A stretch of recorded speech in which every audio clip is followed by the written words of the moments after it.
Good evening, everyone. Welcome to the Marion City Council combined meeting for Wednesday, October 9th, 2024. If you'd please stand with me for the Pledge of Allegiance.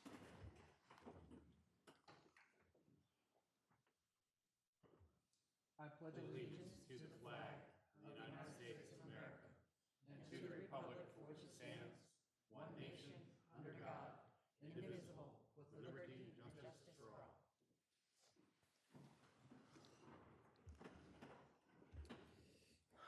Please show all council members present. Next up, we have approval of the minutes. We have the approval of the minutes for September 4th, 2024, September 9th, 2024 regular meetings, and the revised minutes for the August 7th, 2024 workshop and the September 11th, 2024 special meeting.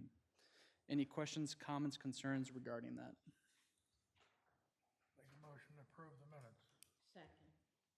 All those in favor signify by saying aye. Aye. All those opposed, nay. Carries.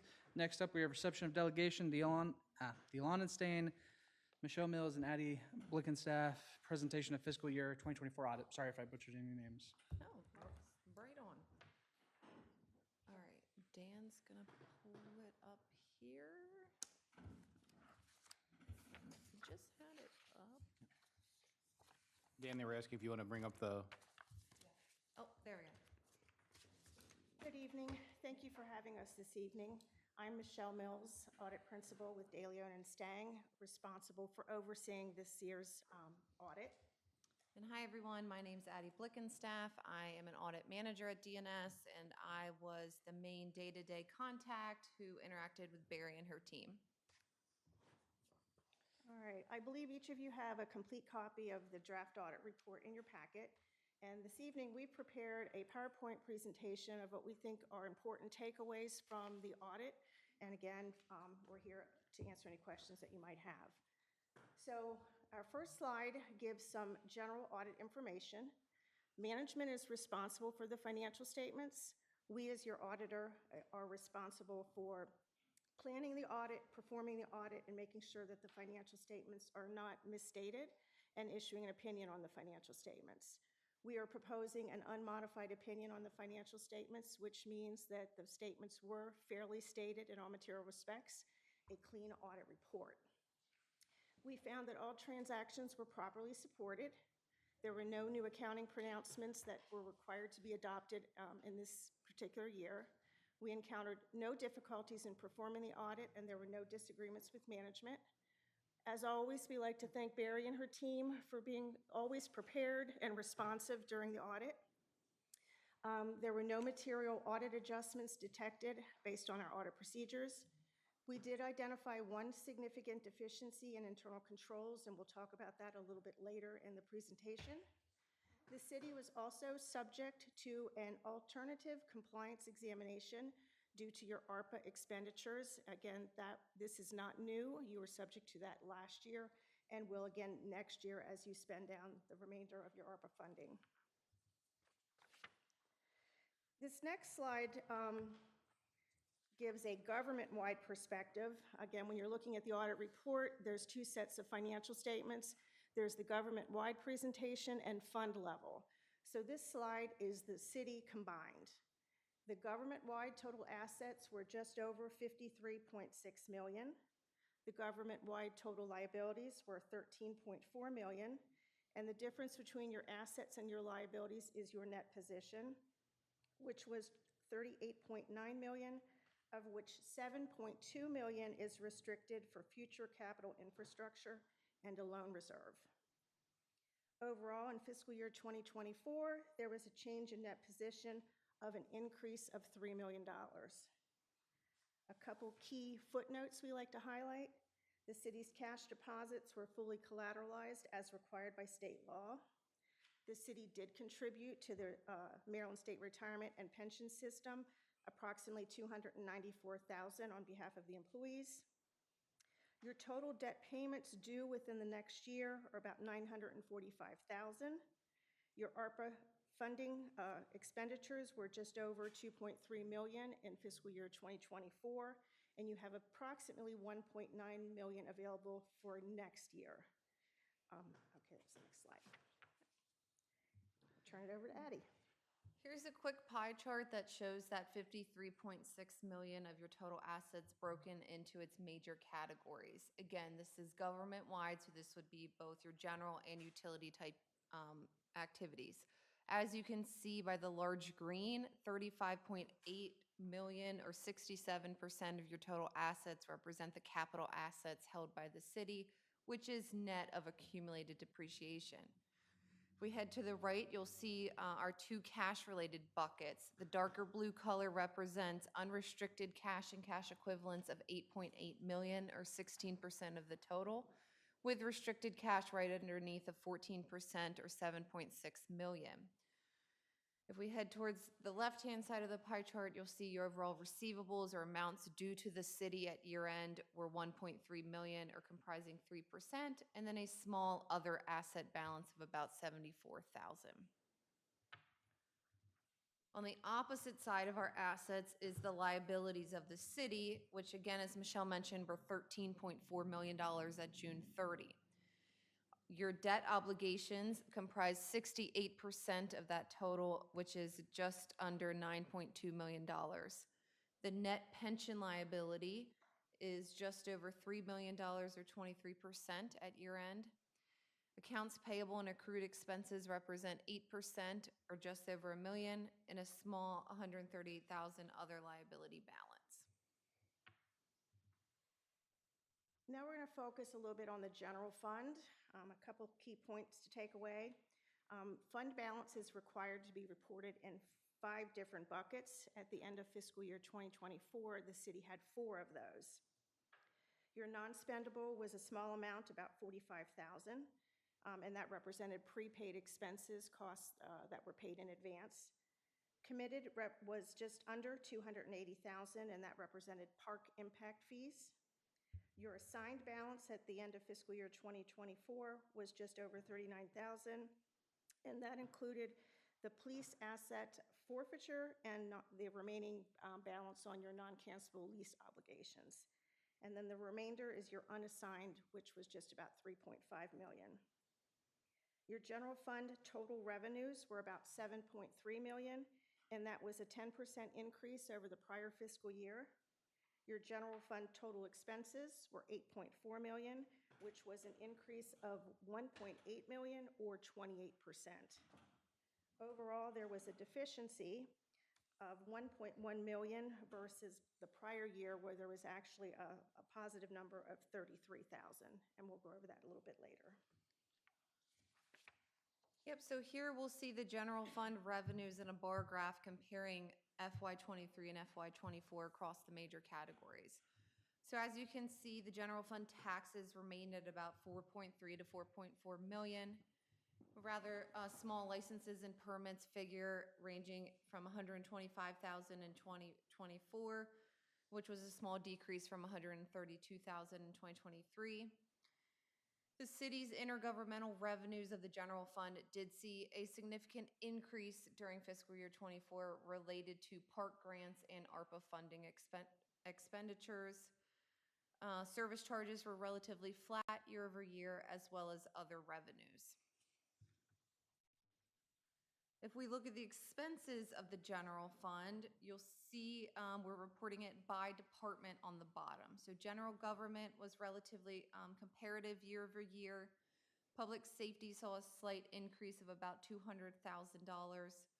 Public works, again, similar $200,000 increase from fiscal year 23. And the large driver of that expense increase was in your recreation and culture bucket as it related to the Bollinger Park project. Economic development remained flat, as well as your debt service payments, which represent principal and interest of the general fund. Now we're going to turn our focus to the utility fund. The first item is the total net position for the utility fund was $24.7 million. $14.2 million of that was invested in capital assets. As mentioned, the loan reserve was just over $26,000. Restricted for future capital infrastructure at the end of fiscal year 2024 was $7.2 million, and the remaining balance is reported as unrestricted at $3.3 million. The utility fund had operating revenues of $3.2 million, and again, a slightly small decrease from fiscal year 2023. The total operating expenses were $3.6 million, and again, that was an increase from the prior year of about $394,000. Total non-operating revenues was $1.6 million, which included $1.2 of your ARPA grant, and $65,000 related to benefit assessments. Your interest income for fiscal year 2024 was $395,000, which was up significantly over prior years due to improved market. Your total non-operating expense, which was interest expense, was just over $310,000. And overall, the utility fund showed net income of $915,000 compared to $1.8 million in the prior year. Similar to the general fund, we're just showing a quick snapshot of the utility fund revenues amongst its various revenue categories. Charges for services remained flat at about $3 million year over year, as well as the rental income remaining in the $150,000 range. Intergovernmental revenues, which would be your ARPA funding, did see a slight decrease in the utility fund from about $1.5 million to $1.2 million. The benefit assessments approximately doubled from the previous years, and as Michelle mentioned, interest income did significantly increase due to market conditions. On the expense side of things, again, on a quick glance, you'll see that the various categories look relatively comparable year over year.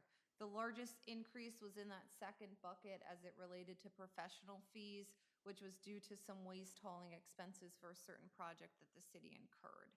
Every other category didn't see any significant increases or anything to note. As part of our audit, we are required to look at your internal controls over financial reporting and report anything that is deemed to be either a significant deficiency or a material weakness in your internal controls. We did not identify anything that we believe to be a material weakness. However, we did identify one item that we believe is a significant deficiency. And that is just something that is deemed to be important enough that we should be sharing it with you. Yep. There's a lot of words. I am not certainly going to read all of this, and hopefully you guys had a chance to read it. But we're required to set both the criteria and condition and then some related other aspects of the finding. So the criteria basically indicates that your restricted net position at year-end should be accurately reported on your year-end financial statement, reflecting all collections of restricted dollars as well as all uses of those restricted dollars. Also, you should make sure that the intended uses of your restricted funds are clearly outlined and transparent in any budget document. So the condition indicates what happened during the year. So as you know, your city's water and sewer benefit assessments are restricted for future capital infrastructure. During fiscal year 2024, there was about $1.3 million that was transferred in cash from your restricted funds, which represented cost incurred for previous fiscal years. And so what that indicated to us was essentially because the cash transfer was finally decided to be made to cover those costs from previous years, that meant that unfortunately in those previous years, the restricted piece that we reported on your audit wasn't accurate. And so it appeared that the city's practice was to update your restricted fund balance when actual cash was transferred, not necessarily when the expenses were incurred. Also, this didn't seem to come to light as on your utility fund budget. It wasn't necessarily super transparent that said that project would be funded by your restricted sources, and it just said fund balance, which doesn't necessarily mean restricted versus unrestricted. The overall effect is that your restricted net position totals reported for your future capital infrastructure on the fiscal year 20 through 2023 financial statements were inaccurate, as they did not reflect the costs incurred for the belt filter project during those years. As of June 30, 2024, and on this audit report, your restricted net position total of $7.2 million does properly include all incurred costs for this project through year end. As I mentioned, the overall cause, it seems the city's practice was to report those year-end restricted totals based on when cash transfers were made rather than when the project costs were incurred, even though the project was approved for funding through these restricted sources. So we recommended that the city revise its procedures to ensure the year-end restricted net position total accurately reflects all collections and cost, whether or not cash was actually moved, as well as making sure that your budget presentations are updated to provide more transparency and detailed funding allocations for projects. Management responded. They've updated your capital asset process narrative to include some revised language to make sure that in the future this doesn't happen again. And then maybe we should just pause for a moment, see if there's any questions or if there's anything Jim or Barry would like to add just to bring clarity, or if we're good, we'll just move on. But I just feel like it's important. Jim, anything else? No, as said, we've modified our process for future years. So while in the capital improvement program, the project detail did specify restricted funds, that wasn't clear on the actual budget documents. So going forward, we'll have a specific line for restricted funds, and we'll also make sure that both appendices to the capital improvement program will note that, not just the project detail sheet. So we'll have it on the project summary sheet as well.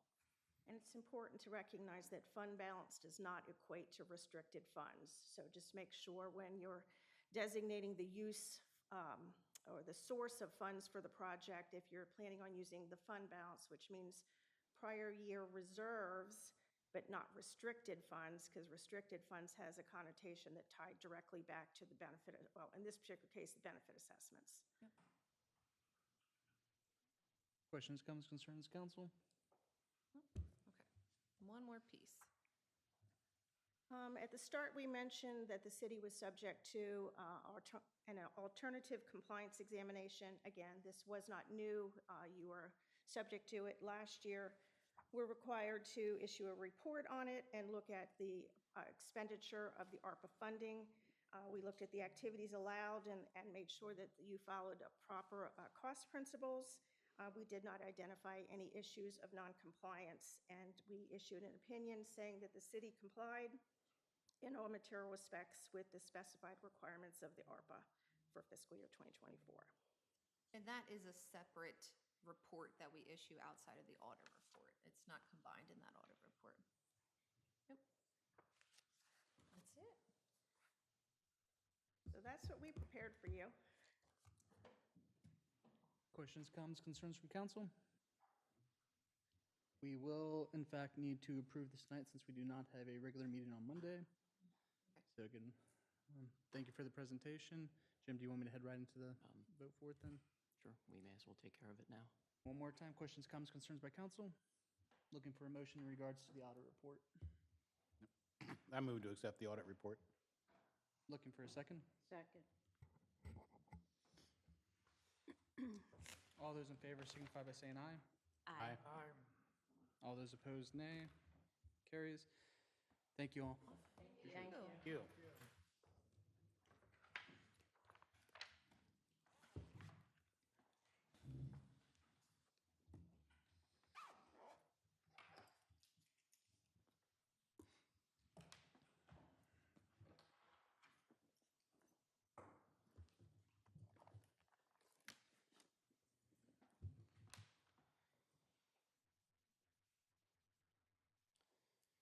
Next up, we have council member statement regarding conflicts of interest on agenda items. I should have waited just a moment. Any conflicts? Hearing none, proceeding forward to public comment pertaining to agenda and non-agenda items. Again, since we have a combined meeting today, this is public comment pertaining to both agenda and non-agenda items, if anybody would like to make a comment today.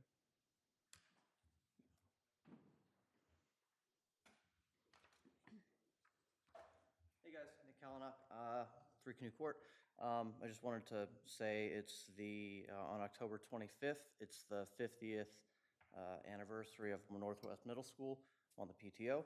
I don't know if you guys have been contacted yet or not, but we'd like you guys all to come if you could. So if you're available from 5 to 7 p.m.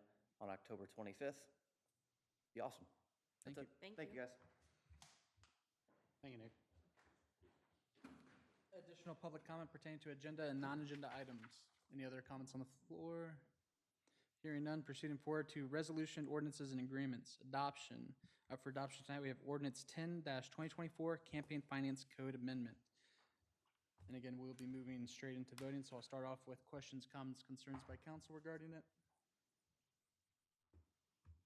Hearing none, I'm looking for a motion in regards to it. Make a motion to approve the campaign finance code amendment. Looking for a second. I will second. Any additional comments, questions, concerns?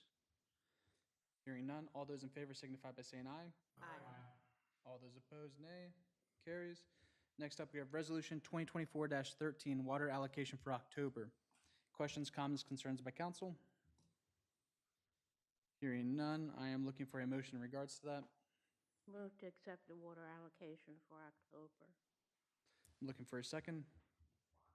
I will second. Any additional comments, questions, concerns? Hearing none, all those in favor signify by saying aye. Aye. All those opposed, nay. Carries. Next up, City Manager Report. Jim? Okay, not a whole lot this month. Let's see, we just spoke about as far as charter and code updates. We just approved that one for the campaign finance. We'll talk about this a little bit more under new business, but regarding Roberts Mill Road, Broad Street, and the DeLauder issue, the city attorney requested that we have a more formal record of direction to pursue a claim, both against the bond and the bankruptcy. So that keeps his options open. So we'll get to that under old business. We have on the stormwater project for Riffles Lane, we did have another owner come in and sign the easement documents, so slowly making progress on that. The FY24 sewer rehabilitation, we did have a pre-construction meeting with Monumental Paving and Excavating on October 2nd. Let's see, the notice of intent with MDE is done. So we can do the work under our general permit. We weren't required to pull a specific permit for the project. We anticipate our grading permit to be issued any day now. And the contractor expects to begin work probably a week after we secure the two deeds of easement that we need where the new sewer line is not going to follow the old alignment. So the house, let's see, 2 houses down from the park entrance is one where the sewer line is going to be moved a little bit away from a garage that's on the property there.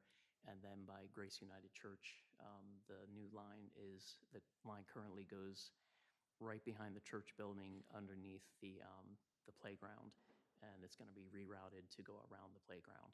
So we needed to secure new easements to shift the sewer line in those places.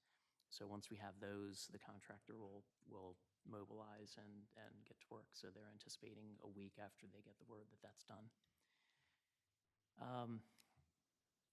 Mr. Mayor, I'm assuming you'll probably talk about today's visit in your report? I'll let you talk about it. I'm pretty exhausted. Okay. So today was the Secretary of Housing and Community Development, Jake Day, has been doing these, they call them day trips around the state. He's visiting each county. So today he and staffers from DHCD and some other agencies visited Carroll County. The event was organized by Carroll County, but there were a couple Taneytown stops on there. So the group toured Taneytown Crossing, which was a housing development that was funded through low-income housing tax credits through DHCD, Department of Housing and Community Development. So the group wanted to see basically the impact that their funding was making, in the local communities. So it was a nice opportunity to kind of show off that project a little bit. The group got to walk through a vacant unit that was down there. I was happy to be able to tag along with that because I'd never seen the inside of any of those units. So it was nice to see, while they looked nice in the plans, seeing it physically there, really nice dwellings for folks. It's been, I think, a successful example of infill development for us where there was no new city infrastructure that we now need to maintain because everything was already in place in Westview Drive. And now there's, well over $1 million of improved property there at no additional expense to us. So at any rate, so the tour stopped there, and they did they referred to them as windshield stops because they didn't want to get 40 people off and on the bus multiple times. So basically, Economic Development Director Mishi had some poster size images of a couple of the projects that have benefited from further DHCD funding through Community Legacy and the building improvement program that we orchestrated. So they did kind of windshield stops by Deja Vu Jewels and the Red Truck Ice Cream, just kind of pointing out and then showing some pictures of the before and after. So I think the delegation was happy to see those things. We had the opportunity to chat with the secretary about some local issues. So I think I was very pleased that they took some time to spend time here in Taneytown. They also spent some time in Westminster yesterday and a little bit more this afternoon. And then at the county office building, there was kind of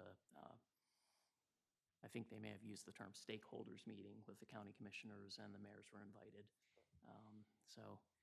Very busy day, but a good day. So I'm very, very pleased at the reception that we had with the secretary and his staff.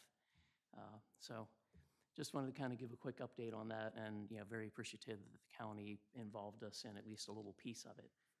So that was very, very nice to see.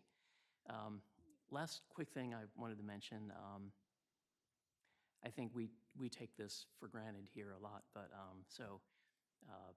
back in 2004, the President and Congress declared October to be Cybersecurity Awareness Month.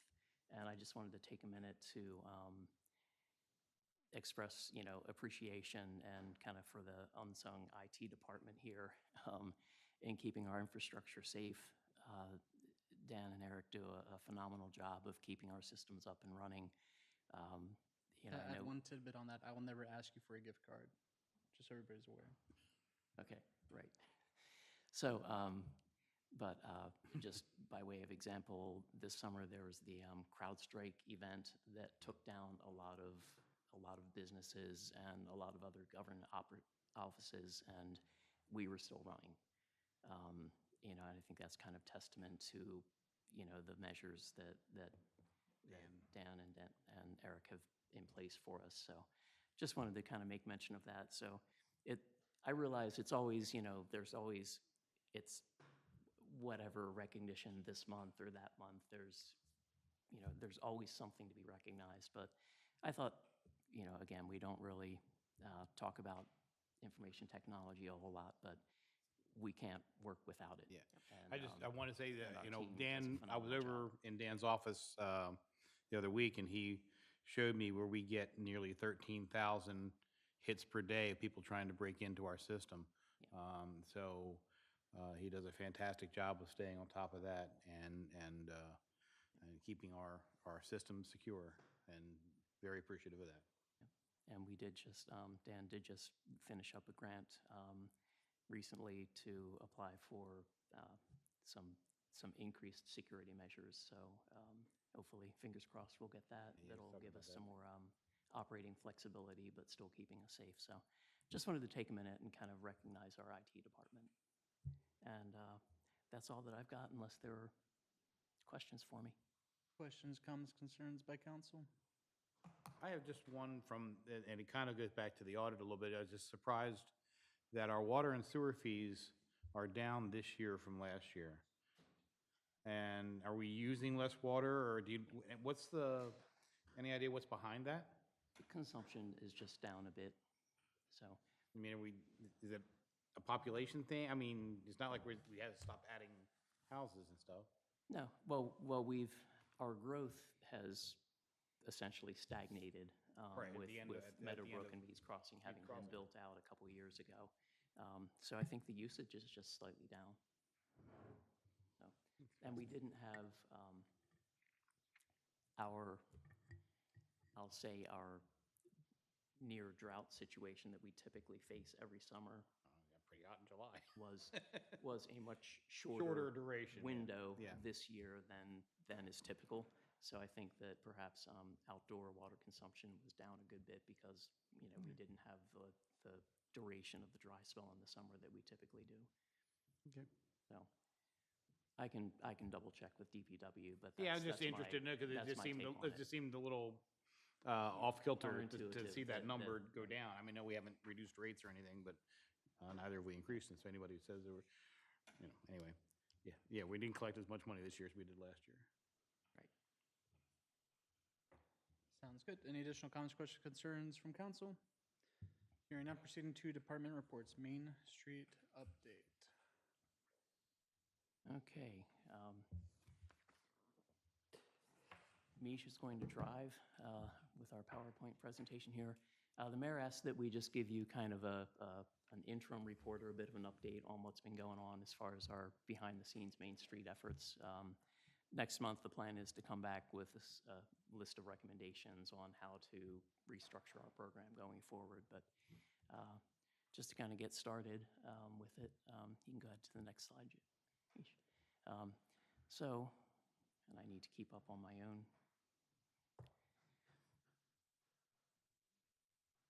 Surface here. So we began this process brainstorming what kind of information would be useful to give you recommendations next month on the new format of Main Street. There's 30 Main Streets across the state, and we wanted to basically ask them some questions based on our experiences. And we looked at 9 Main Street programs that we wanted to look further at, either because they were kind of recognized as being successful programs or because we felt that they had some characteristics in common with us.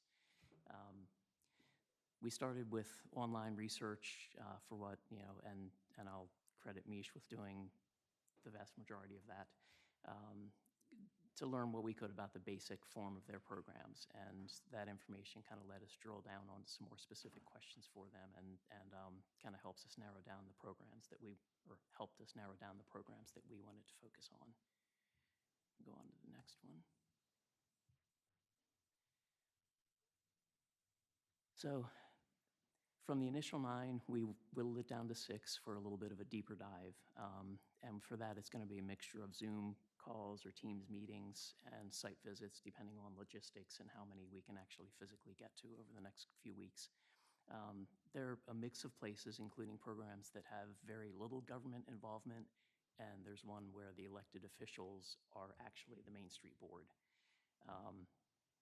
And we've seen programs that are considered very successful that operate under each model. As most of you know, the Main Street program grew out of the National Trust for Historic Preservation, and we'd like to, you know, having spoken with some of the other Main Streets, we'd like to focus on the historic preservation aspect of the Main Street program a little bit more this time around. We're also interested to hear from the other communities what kind of support their Main Streets have in terms of the residents who volunteer, perhaps donations, as well as the posture of the businesses that aren't in the Main Street. That is, you know, how do they look towards the Main Street businesses and the municipality support or, you know, designation of that Main Street community and focus on it. So lastly, we really wanted to learn about the board dynamics, what that was like in these other Main Street communities, since obviously we've had some challenges here. We'll jump on to the next slide. So engaging our businesses. So we don't have a, you know, Main Street's not a business association like a Chamber of Commerce or a, you know, a downtown business association might be. So trying to run it like one does not appear like it's going to be successful, and that's kind of some of the feedback we've gotten so far. So acknowledging that, and with the economic development being a key aspect of the Main Street program, we reached out to businesses with just a short survey distributed through SurveyMonkey. Went out to 25 businesses, 22 were opened, 3 were unopened, 14 clicked through the survey, and 10 completed it. So the purpose was really to collect data to kind of inform the next round of questions that we might have for the businesses who did respond. So the first 3 questions are on this slide. see, and the purpose behind them is in green there, so I'm going to have to enlarge my screen a little bit here. I think that we So can provide this to you. Yeah, we can, You know, so you can dig into yeah, it yourself as well. we'll provide a copy of it afterwards. You don't have to read it all on the screen this very moment. Thank you, that will save time. Okay, next one. So this is just continuation of the remainder of the survey. Go on. So what we'd like to do next, so the survey is kind of a starting point. So after this, we've got some more questions that the survey was kind of designed to help us understand where we are, where businesses want us to go. We're going to use the survey as our starting point and kind of delve a little deeper with the businesses that did respond. So we're planning to complete interviews or conversations with those businesses by October 22nd.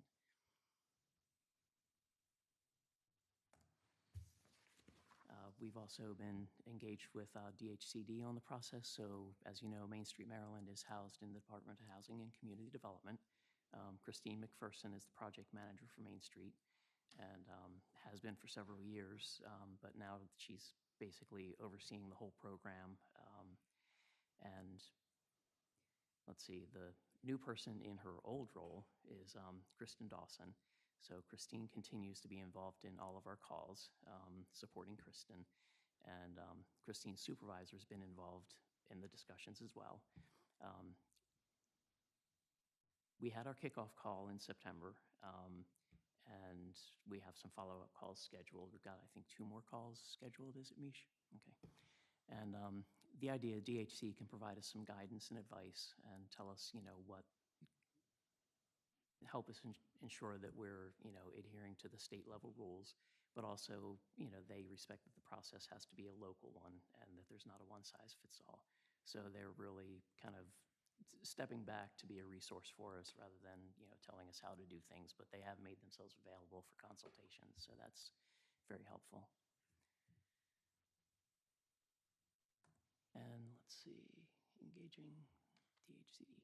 So one of the things Christine was very specific about during our kickoff call was that DHCD awards the Main Street designation to the local government, and that the local government is ultimately in control of the Main Street programs that operate in its downtown. So whether the organization is housed in the city government or is a separate 501c3 with very little city government involvement, the local government is always the organization that decides the format of their Main Street program. And the local government can always change that if the format is not working. So she made a point to be very clear that it is always an agreement between DHCD and the municipality. They also made a point to emphasize that they're recommending that we have at least 80% of our framework in place from the city's perspective before we have a Main Street board trying to function. So they're advising that having the Main Street group come up with their own rules is really not the best practice. So they said we need to have at least the majority of it fleshed out and figured out how we want to see it work, and then let the board or let the Main Street group figure out kind of the remainder portion. We're trying to be mindful of the agreement between DHCD and the city as we move forward with our recommendations. The responsibilities of the local government, and I know I've circulated the DHCD Main Street Agreement with the council several months ago, and you'll see it again when we make our recommendations next month. But they are relatively straightforward. The responsibilities of Main Street. So the Main Street community. The letter of agreement, if I may, specifies responsibilities of the local government, and then it also says responsibilities of the Main Street community. So from DHCD's perspective, the responsibilities of the government with whom they're engaging in the agreement are X, Y, Z. But then DHCD frames it as responsibilities of the Main Street community, and that's where it lists you do marketing, you have a board, you have secure funding, and so on and so forth. Here at the bottom, maybe 10 points, whatever, are taken from the letter of agreement, and that's what DHCD is calling responsibilities of the Main Street community. And they stressed, if you don't mind me finishing, they stressed that however you all decide that the program should look on our behalf, whatever organization is in place, in government, out of government, whatever, that is going to have to fulfill these responsibilities of the Main Street community.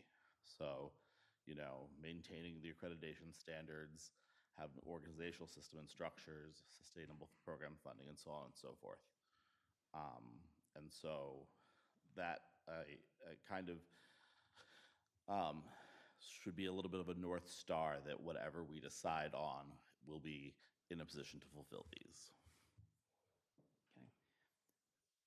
So that's basically kind of a quick update on what we've been working on so far.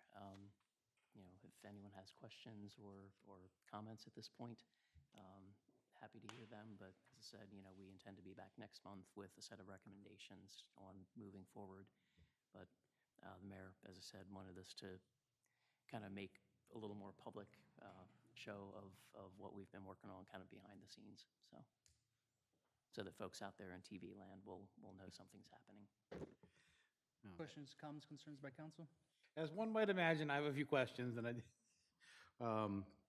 the first, and I don't know if you want to back up on your slideshow, Jay. We can kind of start at the top. The left cursor does work, so yes. Thank you. The one-on-one interviews, I do like the selection of towns that you've picked. I know people in most of those organizations and towns, and so I think that's a really good cross section of Main Street communities that are doing good work. My question to you gentlemen is, can we get stakeholders involved in this process? My biggest concern going forward is that if you create this process in a vacuum and don't involve the people, and I know that there's still a lot of sore feelings out there, but if you continue just to ignore that and move forward absent contacting them or trying to involve them in the process, you're going to come up against resistance regardless of how good the process that you come up with is. Sure. Can we start by trying to maybe try to re-involve some of those folks? Make some kind of conciliatory efforts in that regard? Well, the survey was I was intended going to say, isn't that what the survey was to be for? Engaging our businesses is section 2, yeah. And to me, it's disappointing that there was so so little response to that. That's very disappointing. How many businesses are there, or how many people did you send the survey to? 25. 25, and we got 10 responses? Mm-hmm. So, like the manager said, we set it to 25. 22 were opened. Only 3 were unopened. 14 clicked through it, but only 10 ultimately completed it. Sorry, not to interrupt, but my ask to y'all would be to go back to those ones who didn't respond and figure out why they don't want to engage in, if that makes sense. Because again, going off of a survey with under half of the businesses of it, I don't think we're going to see a full picture of how to get these businesses engaged. Because we don't need just 10 businesses engaged. We need 22 businesses to be engaged for the program to be successful. So I'm not trying to make more work for y'all, but I do think we should, try to hit up the ones that didn't respond, see why they don't want to engage, and see if there isn't any way we can kind of formulate that back into the process to get them engaged. Sorry, again, I'm not trying to add more work to you. I think the survey was a good start. I'm not saying that was a bad idea or anything. I just don't know that went far enough can we have the results of the survey? Can we see what what came back out of that? You took a survey and questions, and you talk about what the questions are, but I don't see anything that tells me what the answers were that came back. That'll be right. That'll follow up next month. All right. So, One of the, and this is something that speaks to a wider issue here in town, is volunteerism, and the fact that we have difficulty getting people to serve on boards and commissions, it seems. And, part of that was kind of on display with the acrimony that came through on the Main Street board. I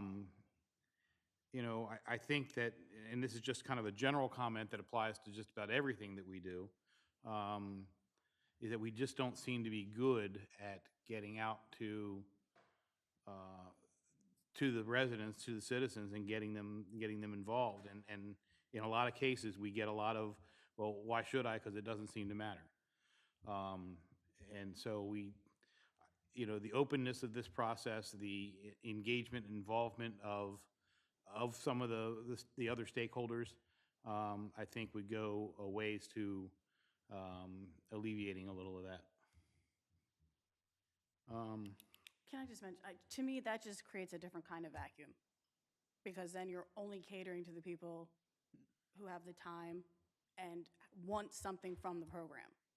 Like, the program is supposed to be a long-term, cover a long amount of time and place, and if you just keep focusing on these few people that want to, and I get it, they want to be involved, and that's great, but they have a certain way they want it to go.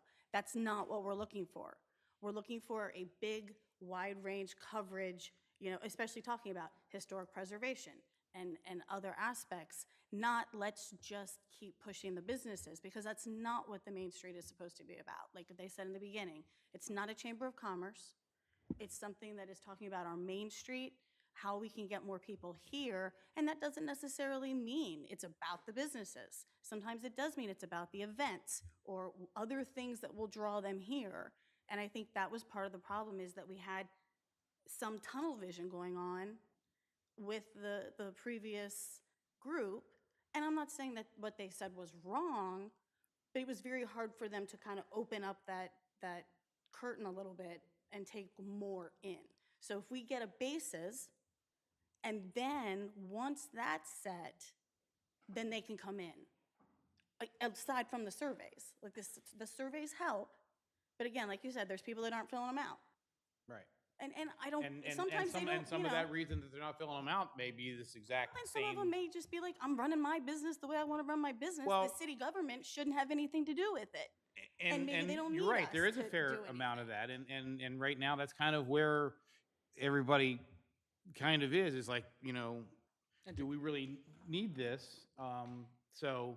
To Councilmember Fuller's point, that's why I do think we should go back to the ones who didn't engage and figure out why they don't want to engage. Maybe Again, go back and that ask. might even answer is that, they might just feel that they want to do their own business, and I respect that fully as a business, but we should try to figure out why they don't want to engage. And if there is a way that we can shape this program to where they do want to engage, and if they don't, then that is also respectable. Again, a lot of business owners do not have time to engage at the level of a Main Street committee.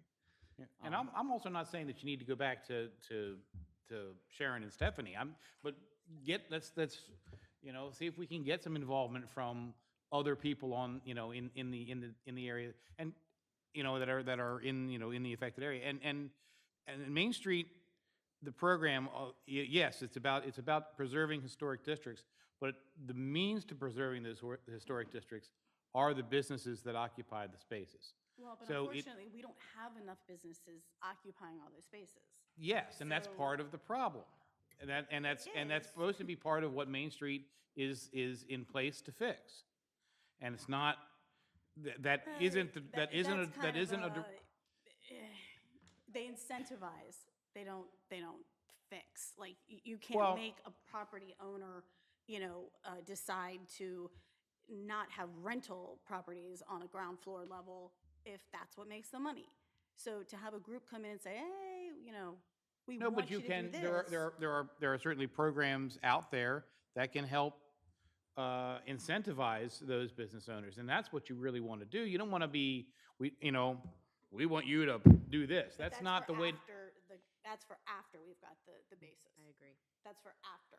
That's for later on. That's not But for now. you need to make sure that the structure is set up to be inclusive of all those things, and I think that by excluding stakeholders from this process, I just don't, I think it's going to make things a little more difficult than necessary. I don't think we're excluding stakeholders, though. Again, that is the main purpose of the survey.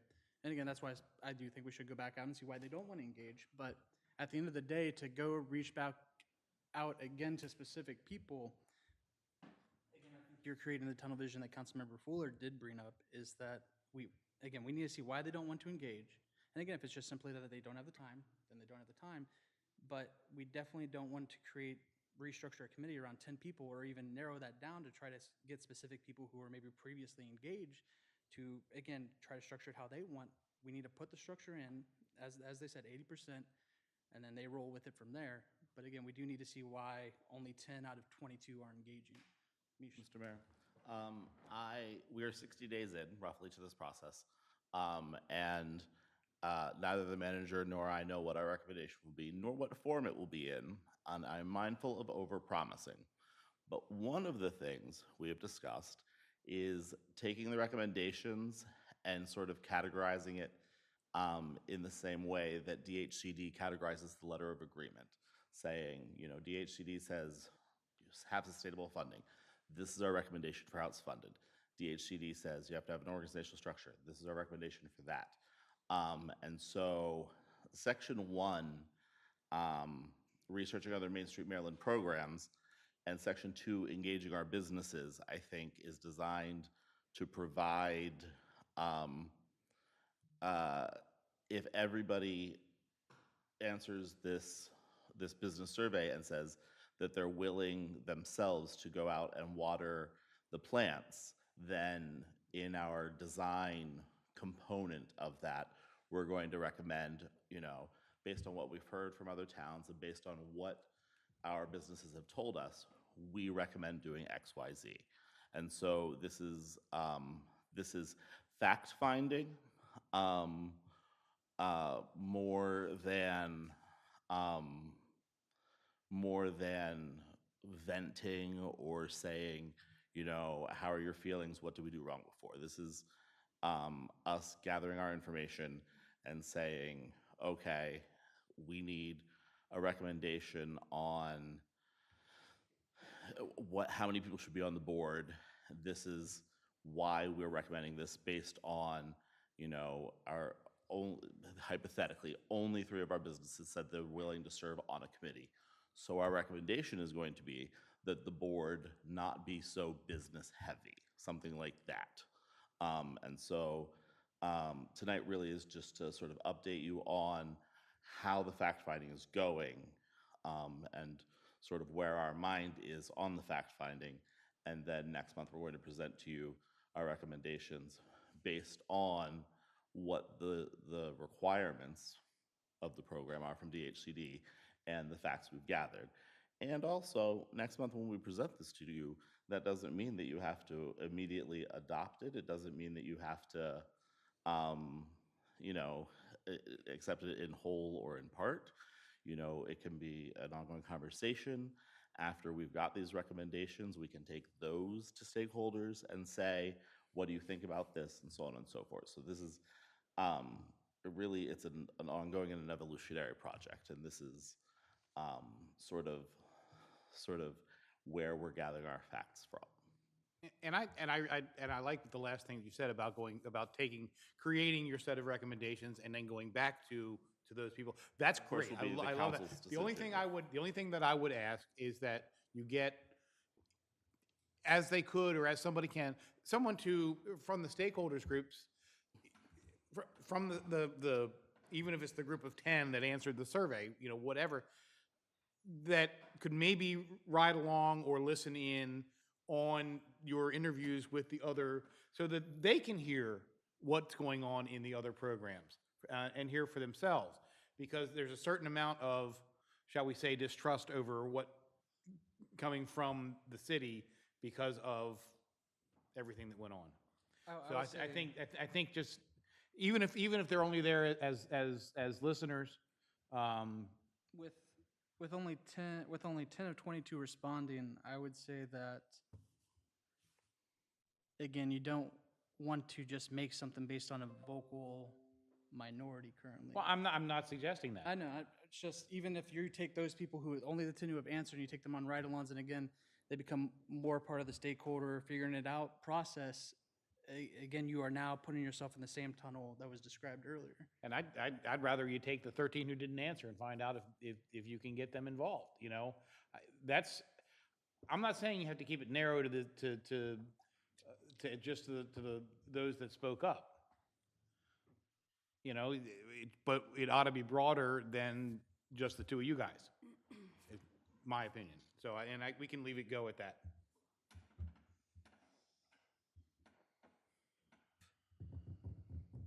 Additional questions, comments, concerns by council? I'm just curious, does HCDC say that only stakeholders, or can someone just from the community at large be on this as well? They, to the best of my knowledge off the top of my head, they don't put limits on who is on the board, so that Okay. it does not need to be a business owner or a property owner or a resident. It can be someone from the larger community. And they Because actually, that would be my suggestion as well. And they did say we should look for community members. That way it isn't just, Yeah, it absolutely. isn't just businesses. We need to know how I we would get the like to see community that. engaged. And I think some of the better ones have, there's council representation on some of those boards. Like I said, there's one board that I know, you know, we're familiar with, that the city council is the Main Street Board. I'm not sure that that's a functioning model except in that place, and that's just because of those people. You know what I mean? I have no interest in being on the Main Street Board. Thank you, ma'am. Okay, so with that, I'm good. And Diane, to your point, in various iterations of our Main Street program over the years, we've had, some fluctuation of when we've had business, downtown business owners or Main Street business owners involved. And we've had periods where we've had very little involvement of folks who actually, were employed or owned businesses downtown. When you were on the board for, a few years there, I think, our chairperson worked at ACNB, which, They're out of them. but I think she may have been the only downtown business person on the board. The rest were just volunteers who had the time and interest. And Exactly. so with what we tried to put in place with the previous administration, I guess was we were hoping for more engagement from the stakeholders. Yeah, but, getting and- that level of and- volunteerism Right. now is just like pulling teeth. And It was easier then. yeah, and some committees from the most recent iteration of the board had more success than others in recruiting volunteers for their committees. So I think we need to cast a wider net, as far as seeking volunteers, and not, I think there were some positives in theory, at least, as to what we were trying to do by bringing in stakeholders and engaging them. But I think that we also saw success with engaging the community, the larger community, and Yes. not trying to focus like our more recently codified or codified Main Street chapter. So I think we do need to have it more open-ended, and DHCD is certainly receptive to that. They do not require that the board be comprised of any particular set of, business owners or property owners or what have you. And from the research we've done so far and the interviews we have completed, there are Main Streets that seem to be very successful that may have kind of an ex officio position, or they might involve like a staff person, but the board is comprised of largely of just community volunteers. One that I spoke to has basically a membership development committee that goes out and kind of recruits people and works with them over time to kind of groom them to be board members, which is a very, Very forward thinking. and to have that robust of a program is I'll say a little enviable right now. But it makes perfect sense, and it's something that, for many of our boards, there have been times that I've thought, well, we sometimes are challenged with finding people who are willing to, participate on a board. And we sometimes put people on boards without them really knowing what they're getting into or what their role and responsibility really is. But, we've never done much in the way of trying to, develop somebody into that role before we appoint them. And again, with the level of participation that we see generally, that is a challenge for us. But so there are a lot of different models out there that we've seen, and we really just want to pick and, have the conversations, find out, what's really working in different communities, what they have that's similar to us, what sets them apart. Our Main Street and our community is different than a lot of main streets. Some main streets they lean into existing tourism sources. Thurmont, for example, leans into the fact that they're 5 minutes away from a national park and a state park, and other very local, outdoor type activities. Can I you just know, say go ahead, I'm sorry. Is Thurmont the one that you referred to, I don't know if it was you or me, referred to as an affiliate Main Street? Is that Thurmont?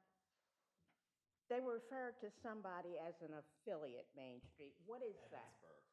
Um, That means they're They are in the working process of toward- becoming an accredited Main Street. Okay. Emmitsburg, that's right. Yes. Okay. So I just, one little thing, just to follow up on something you just said. Places lean into what their tourism or their draw is. And I just kind of want to just plant this seed because some interesting, for just even from the last couple of weekends and a couple of weekends coming up, we have here 3 large, beautiful, high-end wedding destinations. We have some 60 rooms of overnight lodging capability here in town, and probably another 15 or 20 within a few miles. This past weekend, there were 7 large weddings that occurred over just the past weekend between the 3 destinations here and Bolingbrook Mansion. That's probably close to 1,000 people who came to this area just last weekend. Every year, 1,000 people or more stay at my inn. Another 8,000 to 10,000 stay down the street. Another probably 1,000 or 2,000 over the various Airbnbs and other accommodations that are around. It's a huge market, and it's a market that's there that we simply do nothing to tap into. So one of the things that we should be thinking about going forward, and I'm kind of jumping ahead a little bit because we're still a far distance from this, but something that we should be thinking about and leaning into is that marketplace. And how do we get those venues involved in what we're doing? Because they really should be part of this. I know that they retreated back onto their campus some years ago down the street because of differences that they had with the city over time. We need to reach back out and get them involved. We've got these other 2 venues that are here within city limits. We need to reach out and get them involved because that's where your source is. That's where your draw is. We don't have the beautiful river running through the middle of town. We don't have the topography and some of the really interesting features that other towns may have. So we have to lean into what we do have, and that's what we do have. So just before we wrap this up, I do want to make clear that, as Mish said, at this point, we're thinking of presenting recommendations kind of following the format of the agreement with DHCD for the Main Street program. So I don't want you to expect that we're going to deliver a turnkey package to you that you can adopt. This is just going to be, here's what we've learned, and, from those conversations and the feedback that we have had from the businesses. And we will do some follow-up with the business community to see, if some folks are willing to engage that didn't respond the first time around. And certainly we'll do those deeper dive conversations with those who did. But, we're basically going to come back with, recommendations on specific areas of the agreement, for further discussion. And we'll whittle that down into, what our program should look like. But it's not going to be, November, we're not giving Yeah, I'm you not something that you expecting can a finished adopt. plan in So November. I just want to be very, very clear about that. So we're going to present you a set of recommendations, and we will, ask for your feedback on those, over the coming months.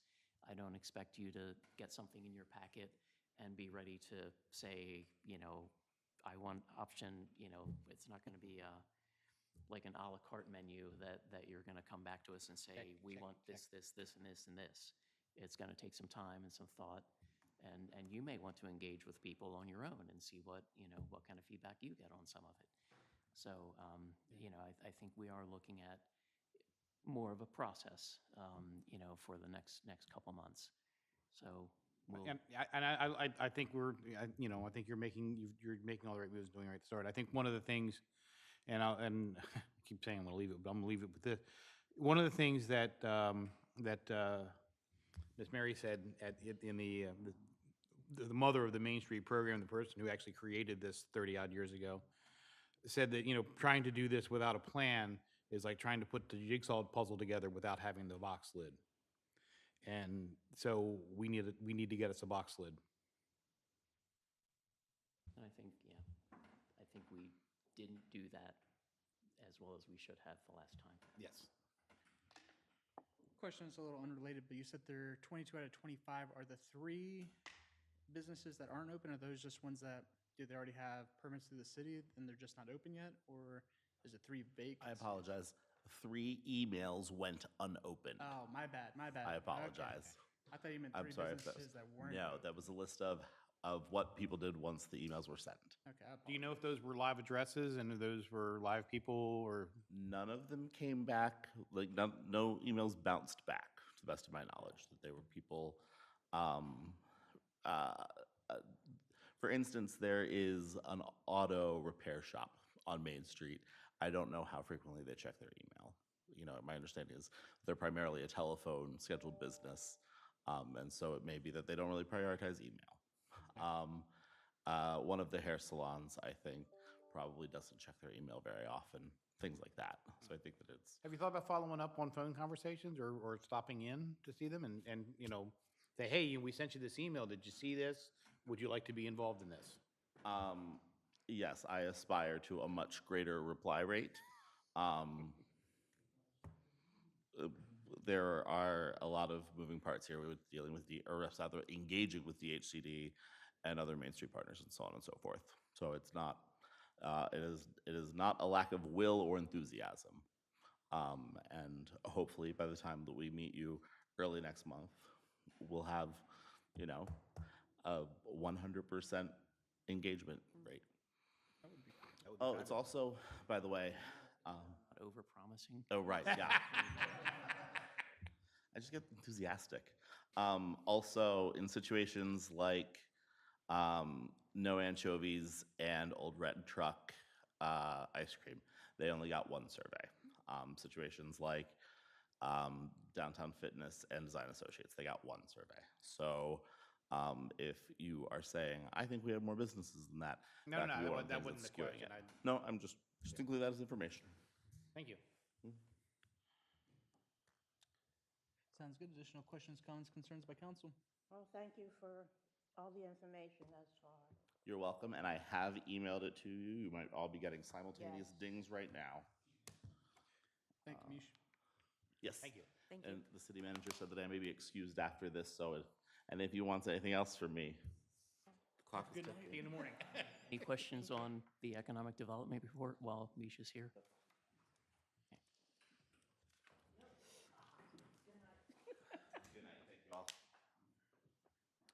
Any questions, comments, concerns regarding the other department reports? Hearing none, I am proceeding forward to legal report. Jim, did you have something for us?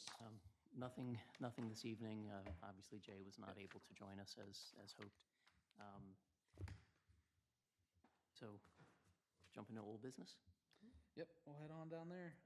So for the WF DeLauder and Son claim, we are really just looking for a motion and vote for the city attorney to pursue a claim against the DeLauder, against the bonds for the projects and for the bankruptcy case. Second. A question It's on been that, just moved and before we, seconded. do we have an estimate on repairs to take to the bonding company, or are we? I do not have them in front of me, but CDM Smith has prepared memorandums regarding the deficits on both projects. Okay, but So I with believe- dollars, so we have something Yes, to, okay. yes. So I want to say on the paving aspect for the Roberts Mill Road, paving defects, I think that we're looking at roughly $60,000. I don't recall the number for the Fairground Avenue settling or sinking problem. But CDM Smith has prepared memos, all those for Jay to incorporate into the claim. Looking for a motion. I think we I- had I- one. Yep, Judy and, second. yeah. And then any further comments, questions, concerns? Hearing none, all those in favor signify by saying aye. Aye. All those opposed, nay. Carries. We got new business, monthly financial report. Questions, comments, concerns by council? Looking for a motion in regards to that. Motion to approve the monthly financial report. Looking for a second. Any further questions, comments, concerns? Hearing none, all those in favor signify by saying aye. Aye. All those opposed, nay. Carries. Next up, we have accounts payables. I am looking, or questions, comments, concerns regarding that? Hearing none, I'm looking for a motion. I have just a point of information, I guess, or need clarification on an item on page 10 of the accounts payable for NZ Kramer, which is a lumber yard. And we have a $354 expense for a train set, and then a train set rehab for $60. What is that about? That's Parks and Rec. Train set? It's like a play set that we were able to obtain secondhand. Oh, And we had to get it over here, and then the guys did some rehab on it, and it should be up at the park here soon. well, so it really is a train set. It really is a train set, and it's very nice, yes. Well, Yes. That's wonderful, just Yes, clarify. it's very exciting. Some new hardware and stuff, I guess, that. Yeah, they just had to update it and clean it up and Can't wait make to it look see it. pretty. Yeah, it's gonna be great. So it'll be up before the holidays? That's the plan, Okay. yes. Put lights on it? Any additional comments, questions, concerns regarding accounts payables? Looking for a motion in regards to that? Move to approve the accounts payable. Looking for a second? A second. Any additional comments, questions, concerns? Hearing none, all those in favor signify by saying aye. Aye. All those opposed, nay. Carries. Next up, we have Memorial Park Expansion Engineering Services Amendment. Jim, did you have any additional comments on that? Okay, this is basically the result of State Highway switching reviewers during our Memorial Park expansion project. Our agreement with Arrow covered a certain number of back and forth steps to address comments. And with State Highway having already gone through 2 rounds of comments, that was the limit of our agreement with Arrow. So in order to basically address the plethora of comments that the new reviewers at State Highway have hit the project with, this is kind of our worst case scenario expense that we would be looking at for the redesign and response to address those comments. So we did have some conversations about the idea of perhaps abandoning the access drive to Frederick Street. And between the Parks Director, Planning Director, and myself, the concurrence was the, the park will just, it will just function better having that additional point of ingress and egress.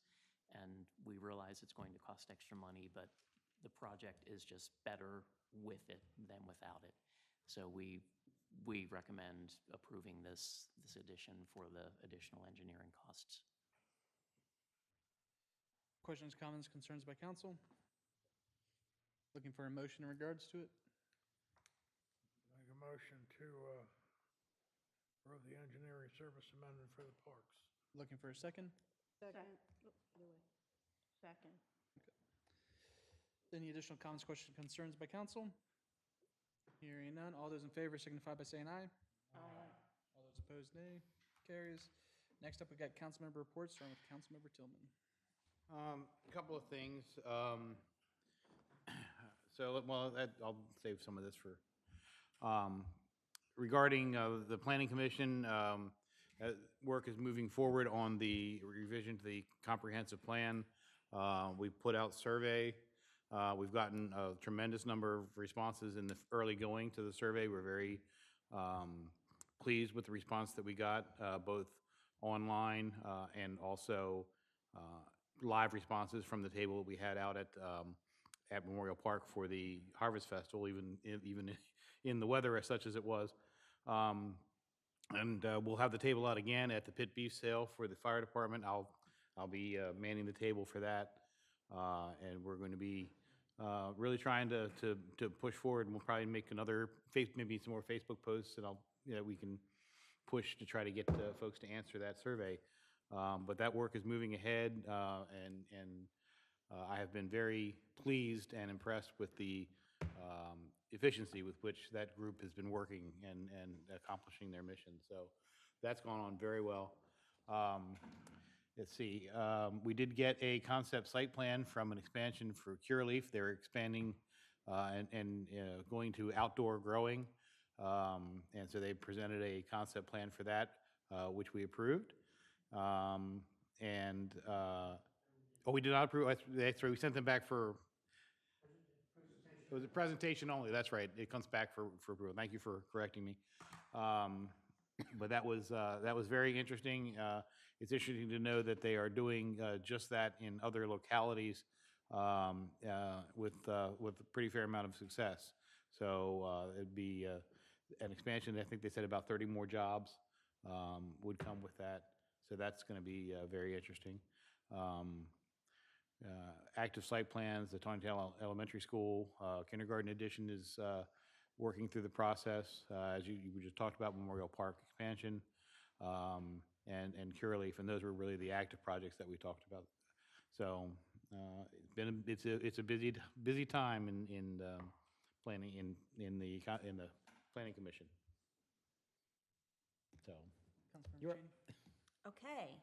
For the police department, all active officers received training this past month in September.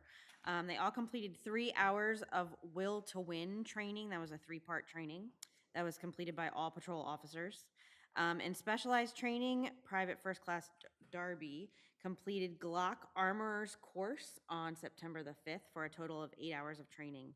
And Administrative Assistant Haley Engels has been very busy completing the Maryland Kids in Safety Seats Swivel and Stroll training, and that was completed on September the 9th for a total of 3 hours of training.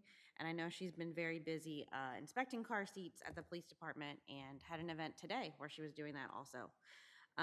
For the month of September, there were 407 total dispatched calls for service, 45 citations issued, and 193 total warnings issued.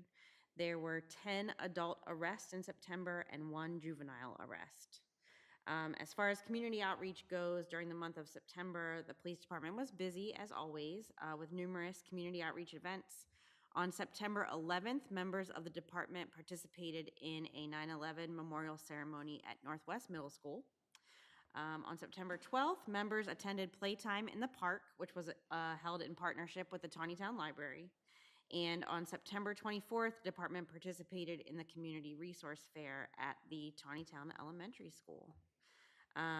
Special note, Chief Baker and Major Mitchell attended the Maryland Chiefs and Sheriffs Association Conference that was held from September 8th through September 11th.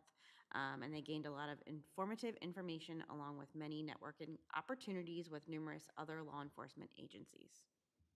So all good news. Mayor Pro Tem McCarron.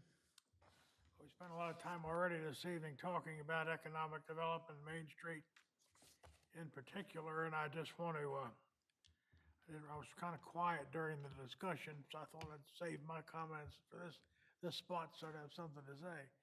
But we were privileged to attend.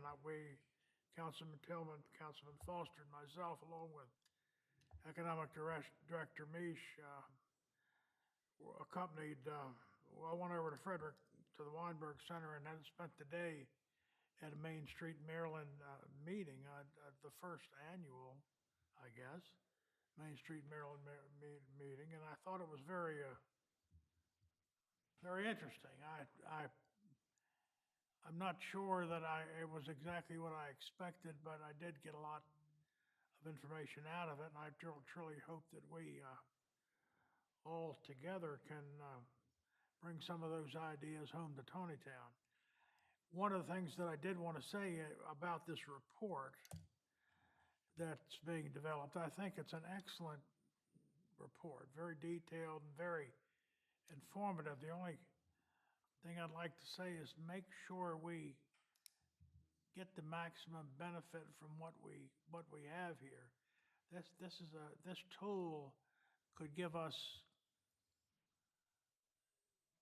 an edge on every other Main Street. I mean, I don't know that anybody in the Main Street community has had a in-depth study like we're undergoing right now.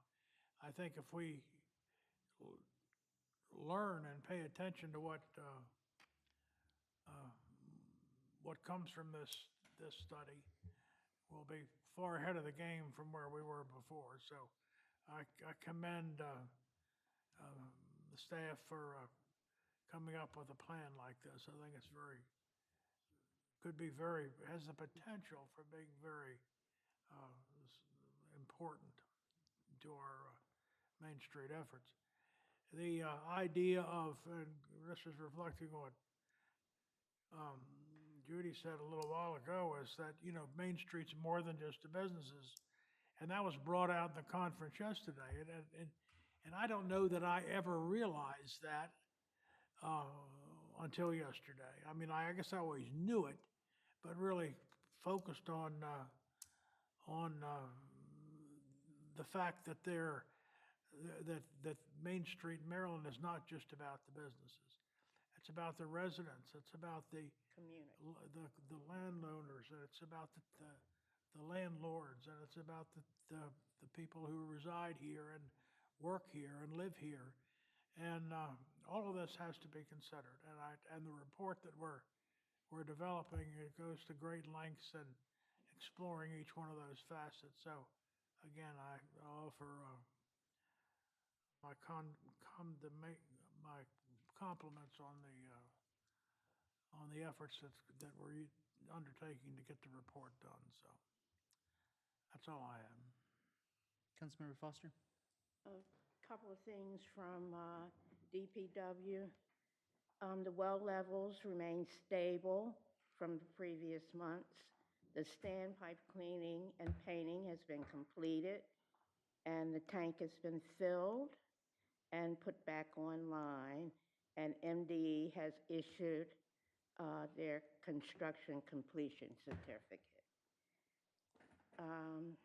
The city received numerous responses to the survey from Arrow Engineering and is compiling the information into a database to be ready to submit to MDE by the deadline this fall. And I'd just like to echo what Councilman McCarron said about the conference yesterday. I thought it was very interesting. There were a lot of different aspects of it. The governor's office went over the housing legislation, which again is very important to Main Street and economic development. And people were generally interested. They had a lot of questions, but they had the experts there that could answer them. So I thought it was a very good conference. And that's all I have. Councilmember Foley? So with tonight's approval of the engineering services amendment, Arrow will be proceeding with addressing State Highways comments on the Memorial Park expansion project, and will continue moving forward with plan approval, RFP release, and contract award so that we can get construction started. Field demand is at an all-time high and will continue to increase as our local athletic programs grow. So this project is really vital to meet this need. The National Park Service approved an October 1st start date in relation to our LWCF grant of just over $864,000 from them. So we have the green light as soon as we're ready on our end. Our 13th annual Harvest Fest was held on Saturday, September 28th at Memorial Park. Started out a little soggy, but we did still have a good turnout and the weather actually turned around. Our first ever Birds and Bourbon at Bollinger event was held on the Sunday, September 29th, at the park. We had 10 attendees who purchased the tickets. Kimberly Smith Fuentes of the Maryland's Whiskey Bourbon Society and Taneytown Liquors provided educational bourbon tastings, and David Smith of the Carroll County Bird Club and Audubon Society led the bird watching walk. All attendees enjoyed themselves and gave very positive feedback. Next year, we'll schedule the event on a Saturday and increase the attendance or attendee threshold to accommodate more participation. We started small to kind of feel it out.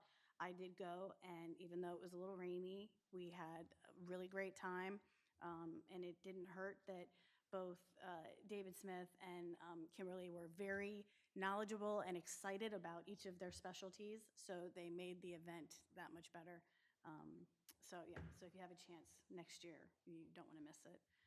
The annual photography contest is still underway with picture submissions accepted until November 1st. So if you have any pictures taken in our parks, email them to Lorena. We're accepting registrations for our first ever Halloween decorating contest, which is running now through October 31st. If you decorate your house for Halloween, you can contact us to register for a chance to win a $50, $75, or $100 gift card to the local business of your choice. Tales of Taneytown Pet Parade and Pet Contest will be held on Saturday, October 26th at Memorial Park from 3 to 5, and this is in conjunction with the Chamber of Commerce's Trunk or Treat, which is at the same time, same place. Pets are still wanted for the parade and the contest, so if you're interested in signing up your pet, I would contact Lorena. All pets are welcome, as long as they're controllable. We've had, we have the dogs, but we'd like to see some more. I think horses, goats, rabbits, whatever you got that you can put a costume on, I'd say bring it up. In addition to the parade, contest, and trunk or treats, there will be glitter tattoos, a petting zoo, pumpkin painting, and a Jack Russell skill demonstration. The Chamber's also working on having someone provide free hot dogs to the attendees, so come on out and enjoy the festivities. Our next meeting is going to be held next Wednesday, the 16th at 6:30 p.m. And that should be it. Sounds good. I've had a couple of different things I've attended in the past month. I'm going to try to remember some key ones as it's been a long day. At the beginning of the month, I was invited to attend a tour of Silver Oak Academy. Went out there, toured it. The information that they gave me was very different than what the county was telling me as far as the academy goes. It's going to be more of a foster youth program. Instead of when I was first described to it, it's going to be more of like a troubled youth kind of facility. But my understanding is it's going to be more youth from the foster center and stuff like that. I know that's been a little bit of a concern of people in the area. That tour was really well. Again, staff did a tremendous job. They showed me all the different rooms, all the different facilities on the campus, and overall pretty impressive. After that, today we had Secretary Day out for his day trips, and that was good. I'll tell you, Taneytown Crossing was a pretty big highlight. We had people in Westminster talking about it. They were talking about it as being an example of what they really want to look for in some of the developments they're doing over there. We also had Secretary Day had some extra time in Taneytown. He stayed at the Antrim on Tuesday, and the mayors were invited out for dinner with him. And then, what else? There's something I am missing.